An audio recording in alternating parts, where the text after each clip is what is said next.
स्वागत है अहाँ सबके हमर ई नवका ब्लॉग में। तो ई 4-5 दिन से अखन ब्लॉग गेल नहीं छला हँ। तो जना कि अहाँ सबके पिछला ब्लॉग में देखने चलिए हैं कि हमरा सब मैक का ब्लूटूथ माइक लेलो हँ और अजका जो ब्लॉग बन रहा है वो माइके का थ्रू बन रहा है। और रंजना अखन किचन में है और आवाजो अहाँ सब देखते हेबै। पहले जो ब्लॉग देखते हेबै और अखन जो ब्लॉग देख रहा है अहाँ सब तो आवाजो में बहुत फर्क अबैत हैत। तो रंजना आई की खाना में बना रहा है। ऋषु बाबू अखन हमर चल गए पढ़े ल और अखने हम कनी देर पहले छोड़ के अलो हँ। तो रंजना किचन में है। रंजना की खाना में बना रहा है तो चलू बैक कैमरा क ले छी और देखा रहा छी अहाँ सबके। बहुत ही बढ़िया खाना, बहुत ही टेस्टी माने खाना तो सबटा ठीके हो छे लेकिन देसी खाना बन रहा है और बिल्कुल कनी स्पाइसी बन रहा है। तो चलो अहाँ सब कैमरा बैक क के देखबै छी कि रंजना की बना रहा है। तो रंजना अहाँ की सब बना रहा है? सबसे पहले अहाँ सबके देखा रहा छी, देखियो अहाँ के ई छिए प्याज की पीसल और इम्हर हमर लहसुन अदरक और मिर्ची के पेस्ट बनेने छी हम। और टमाटर एखन हम टमाटर काट के देबे छोटे छोटे, ओकर बेसी स्वाद आबै छै। पीस के नहीं देले तो टमाटरो हम एखन निकाले फ्रिजे में छै। और इम्हर आइ हम बना रहल छी सजमैन के कोफ्ता। तो सजमैन के जे होय छै भुज्जल सेहो बड नीक होय छै, सजमैन अदौड़ियो बड नीक होय छै और ई जे होय छै तो सजमैन के कोफ्ता तो ओहो बड नीक होय छै। तो हम सोचलिए कि जे सजमैन के कोफ्ता जे छै आइ हम सजमैने के कोफ्ता, तो हिनका आइ हम कहलिए यौ हम अहाँ के सजमैन के कोफ्ता में माछ वाला फील कराएब। तो हम तेनहिए बना रहल छी। हम कोशिश तो कर रहल छी कनी माछे वाला मतलब बनाबी, स्वाद माछ से नहीं भ सकै छै मगर ओकर ग्रेवी जे हेतै आइ माछे जकाँ हेतै। तो ताहि दुआरे आइ हम बना रहल छी सजमैन के कोफ्ता, कियाकि सजमैन के भुजिया भ गेलै, सजमैन के कोफ्ता नहीं भेल छै ई सीजन में। तो किछ निकाल लेने छै, किछ निकल गेल छै, किछ ए में छै और संगे हैया छै। तो किछ बेसिए हमर लाल भ गेल, इम्हर दिस कैमरा दिस ध्यान द देलिए। तो खैर लोग कहे छै लाल जते रहे छै ने ओते कनी नीक रहे छै, सोनगर लगे छै। अपना से मिथिलांचल में कहे छै सोनगर लगे छै। तो खैर हमर ई एकटा भ गेल, एखन ई एक घानी दू घानी एखन ई और हैत। तो रंजना जे छै से आइ ओनहियो हिनकर सहल के प्रात छै। तो रंजना के जे सहल के प्रात रहे छै तो बिना कचरा कचरी तरुआ सब के हिनकर खेनाई नहीं हुई छै। कचरा नहीं कहियो मतलब कचरी तरुआ। तो आइ या बन रहा है किछ एकदम बढ़िया स्पाइसी हेबाक चाही रंजना के सहल के प्रात में की ओना अहाँ के नहीं बढ़िया लगे एतबे पर अहाँ सोचे छियै औरो चरौड़ी छनेते।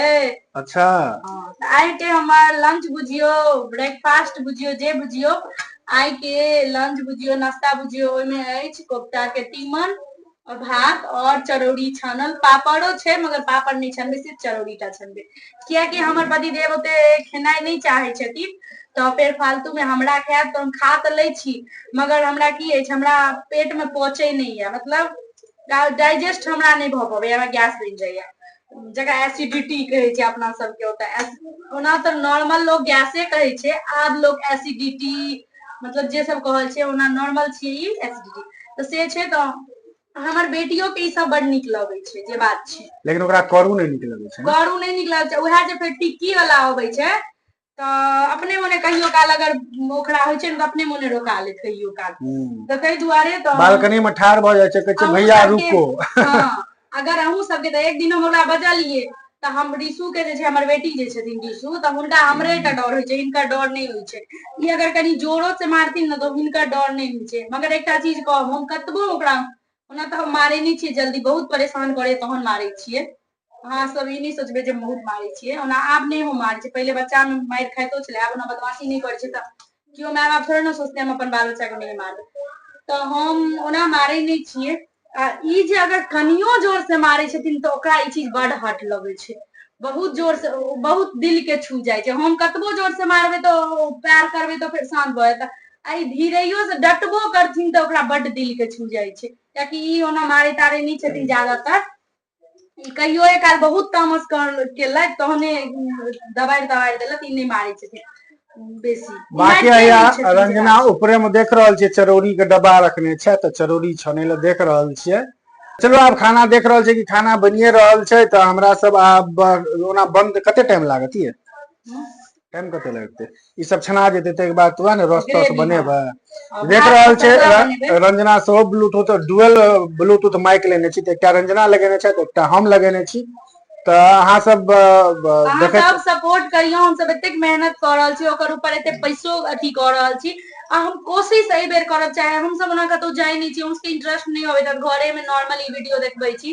हम सब कोशिश करब अहाँ सब ले नया नया वीडियो आने के, तो हम सोचलहुँ और हम कतौ जाइयो वाला छी, सेहो सब ब्लॉग ऐप शॉपिंग वगैरह के और तो ताहि दुआरे अहाँ सब हमर सबके वीडियो ज्यादा से ज्यादा देखियो प्लीज, कियाकि हम सब एकर ऊपर खर्चो कर रहल छियै, तो प्लीज हमरा सबके वीडियो के लाइक सब्सक्राइब करियो। चलू रंजना के अखन बनबऽ दियौन खाना और बाकी हम कनी देर जे छै से अहाँके न्यूज देख लै छी। अखन न्यूज हम चला कऽ शुरू कऽ देने छियै आ ओना 10:30 बाजि गेलै तऽ हमरा ऋषु बाबू के से आनै लए जेबाक छै, कियाकि ऋषु हमर 9 बजे जाइ छै और 10:30 बजे हुनका आने के रहै छै ट्यूशन से। तो चलू आब ऋषु बाबू को हम आनै लए जा रहल छी। तो ऋषु बाबू हमर पढ़ि के आबि गेल छथिन, देख रहल छियै तऽ बस्ता लटकले छनि आ अखन केक खेलैत हैं। हाँ केक जुआ छियै, कनी हमरो देलक है, एहि में एक रत्तीटा के छलै, जेना जैम और ब्रेड नहीं लोग खाय छै ओ देबै लगा के तऽ नहीं खेतै, आ ई 5 रुपया में एते छलै। ऋषु बैग उतार लिया। हमरो कोफ्ता जे छै बन के लगभग में रेडी भ गेल अछि, कोफ्ता देख रहल छियै लगभग में बन के तैयार छै।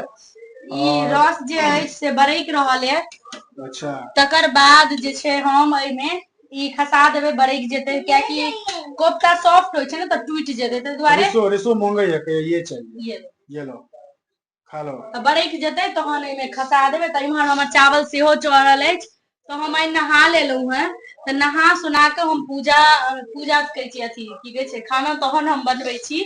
तऽ बाकी घर के हमर काज नहीं भेलै, जेना झाड़ू पोछा से सब नहीं भेलैया। तो जाबे में जेना झाड़ू पोछा सब करथिन ताबे में हम इम्हर नहा लेब आ ई बन के तैयारो भ जेतै। केहन लगे ऋषु अहाँ के? अरे नीक लगैया? करू नहीं छै? करू छै? ऋषु का आब करू लगलनि शुरू भ गेलनि, देख रहल छियै करू लगै छनि।